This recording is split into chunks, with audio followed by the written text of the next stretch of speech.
இப்ப நான் இருக்கக்கூடிய இடம் வந்து பாத்தீங்கன்னா, சிதம்பரம் நடராஜர் டெம்பிள். நிலம், நீர், நெருப்பு, காற்று, ஆகாயம் சொல்லி 5 இந்த பஞ்சபூதத்த வந்து நம்ம சொல்லுவோம். ஒரு பூதத்திற்கும் ஒவ்வொரு ஸ்தலம் இருக்குது. இப்ப இந்த சிதம்பரம் நடராஜர் டெம்பிள் வந்து பாத்தீங்கன்னா, ஆகாய தத்துவத்த குறிக்கக்கூடியது. சிதம்பரம் அப்படின்னு சொன்ன உடனே நமக்கு முதல்ல ஞாபகத்துக்கு வர்றது சிதம்பரம் ரகசியம் தான். அப்ப இந்த சிதம்பரம் ரகசியம் அப்படின்னக்கூடியது என்ன? சித் அப்படின்னு சொல்லக்கூடியது கான்ஷியஸ்னஸ், அம்பரம் அப்படின்னு சொல்லக்கூடியது ஸ்பேஸ். அப்ப இது ரெண்டுத்தையும் நீங்க கூட்டி வச்சு பாத்தீங்கன்னா த ஸ்பேஸ் ஆஃப் கான்ஷியஸ்னஸ் அப்படின்னு தான் பொருள்படுது. நடராஜரோட சன்னதிக்கு பக்கத்துல வந்து பாத்தீங்கன்னா ஒரு கர்டைன் ஒன்று இருக்கும். அந்த கர்டைனை ஓபன் பண்ணா உள்ள எதுவுமே இருக்காது. ஸோ அதை தான் வந்து ஒரு ரகசியம் சொல்லப்படுது. அது என்ன அப்படின்னு சொல்லி பாத்தீங்கன்னா வெட்ட வெளி ரகசியம். அப்போ உருவம் அருவம் இரண்டுமே வந்து இறைவன் தான் அப்படின்னு சொல்லக்கூடிய ஒரு விஷயத்த இங்க வந்து காட்டப்படுது. இந்த சிதம்பரம் கோவிலுக்கும் நம்ம உடம்புக்கும் மிகப்பெரிய சம்பந்தம் இருக்குது. இந்த சிதம்பரம் கோவில்ல 9 நுழைவாயில்கள் இருக்குது. அதே மாதிரி நம்மளோட உடம்புலையும் நவ துவாரங்கள் அப்படின்னு சொல்லக்கூடிய அந்த 9 ஓட்டைகள் இருக்குது.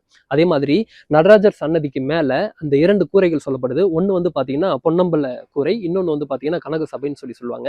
அந்த பொன்னம்பல கூரையில மேல வந்து பாத்தீங்கன்னா 21,600 தங்க ஓடுகள் வந்து அடிக்கப்பட்டிருக்கு. அப்ப இந்த 21,600க்கு என்ன கணக்கு அப்படின்னா இது மூச்சை குறிக்கக்கூடியதாக சொல்லப்படுது.